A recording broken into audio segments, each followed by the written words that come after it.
if we say that ISWA is operating in Nigeria now, the style of attacks that they carry out, judging from, say, Benue State, could that be a good example to say that this is the style of attacks by ISWA in the center of Nigeria? Look, in 1992, the template that you are seeing that is in operation was perfected next door to us here in Sudan.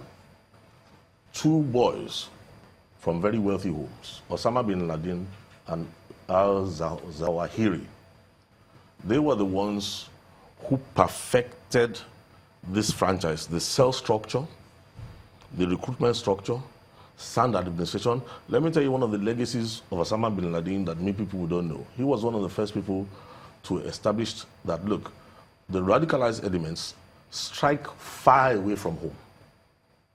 Don't strike where you live. Create cells. Create a template. Al-Zawahiri, on the other hand, prior to his involvement, suicide bombings were minimal.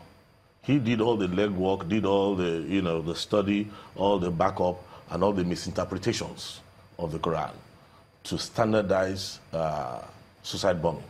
So what you find out is that, look, go and read many reports. These things are not hidden. Go and read the 9/11 report openly. Are there not Nigerians who went to Sudan while Osama bin Laden was there? What is so secret about all these things?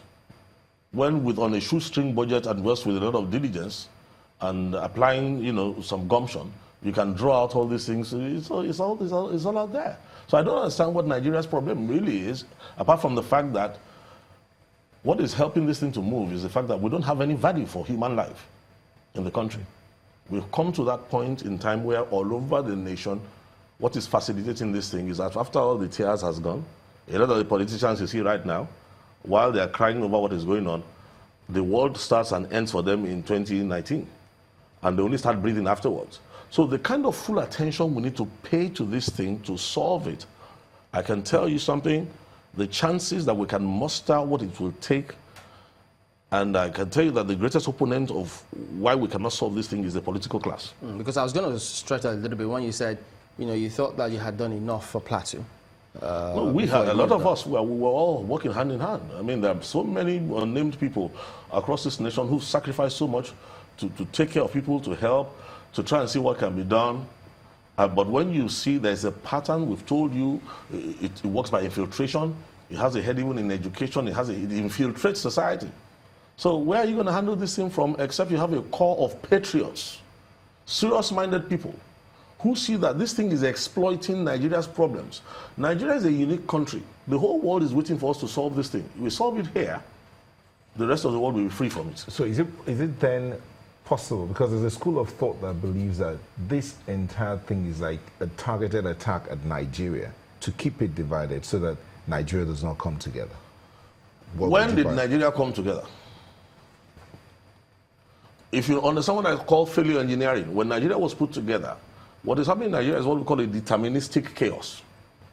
What you're looking at is the fact that right from when Nigeria was put together on the onset, it was put together not to work. Let's go back to look at in 1906. There was a book and a report written by one CEO, Taiwo, in 1980. It was looking at the educational system of Nigeria, past, present, and future.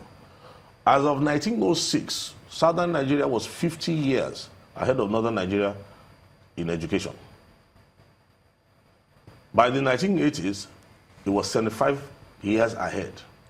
And he had mentioned in his report at that time that if you allow this thing to go on in the next 10 years, they start to be 100 years ahead of the North. And he said in that report that he cannot print what the outcome will be. Now, whether you like it or not, Lugard, when he's in 1906, when Lugard saw that we need to do the amalgamation, he consulted one missionary called Dr. Miller. And he made plans to break what his accord with northern Nigeria at that time to prepare them for the union. And he said, look, they can't keep looking to Sudan and just Saudi Arabia for their education and inspiration. So he had agreed with Miller that there are only 4 classes of people in northern Nigeria who will be educated. Now, Nigeria is supposed to be practicing what they call the American style of democracy. Go and study the notes of the founding fathers of America. And one of the first things you'll find out there is they tell you that it is the duty of the entire populace to come together to ensure education and make sure that education is well established, because there's no democratic institution that will survive without education. So what you have here right now is you have a nation that was packaged together not to work. Unfortunately, Lugard, before he could implement that, left. The Governor General of Northern Nigeria, I think was, I can't remember, Giroud or something. He came in then, and he now introduced even more repressive policy of education. Go and look at the educational acts of Nigeria from 1822. Go and start studying it. Study it up till date. You will find out that later on, some people even, chanced on that opportunity, and deliberately, not only did they distort education in northern Nigeria, slowed it down in southern Nigeria. So with this now, let's look at, you picked up from the history of America and Yes. how the founding fathers thought that everybody needs to come together. Yes. So let's look at how everybody in Nigeria can come together to solve this matter in all the different sectors, educational, political, religious, ethnic, all of them. How can the Nigerian people come together to solve this? If ever we are going to ever do that, when we get tired of these killings, the bloodshed, devaluation of human worth, and when we get tired of the fact that what we are practicing will not work, cannot work, will not work, and when we are ready to take up the role of leadership in Africa, when we are ready to admit that if you look at the whole of Africa, there's a pattern. If you're ready to admit that the total involvement of all African nations put together in global world trade and investments comes to less than 2.5%.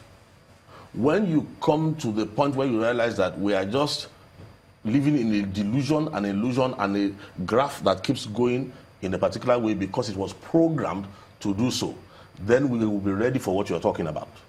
And when we are ready for what you're talking about, we will discover that you can't build a skyscraper on the foundation of a bungalow. So there is something Nigeria on behalf of Africa that we need to address. The way African nations were put together, they were put together not to be able to make progress.